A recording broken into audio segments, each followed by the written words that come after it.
Hello, I'm Laura Pizzorno. I'm the author of Your Bones, and I'm here today to share some information with you that I hope will help you to have healthier bones. In our last video clip, we talked about a number of studies that have shown that calcium can help us not just lose extra weight, but specifically fat weight rather than muscle. And this is a beneficial effect of calcium that's now referred to in the medical literature as the calcium paradox. And that's the subject of this video.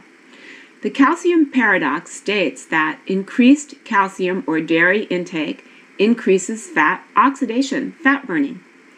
When calcium intake is too low, the level of calcium circulating in the blood decreases, and this decrease in the blood concentration of calcium triggers the release of parathyroid hormone, which then stimulates calcium's release from bone and the production in the kidneys from the circulating form of vitamin D in the blood, 25-OHD, of the most active hormonal form of vitamin D, which is called calcitriol, and is written out as 125-OH2D3.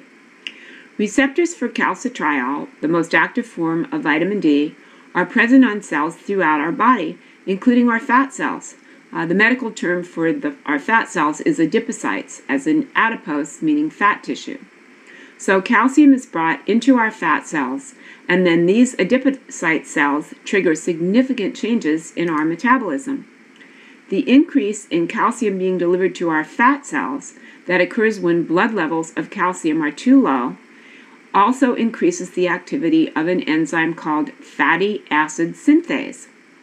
Synthase stands for synthesis, which in chemistry means the production of a substance from the joining of other compounds. And in this case, the substance that is produced by the enzyme fatty acid synthase is, you guessed it, fat. Not only does fatty acid synthase catalyze the production of fat, it also inhibits lipolysis, which is the breakdown of fatty acids for use in the mitochondria, which are the energy production factories in our cells where fat gets delivered to produce energy.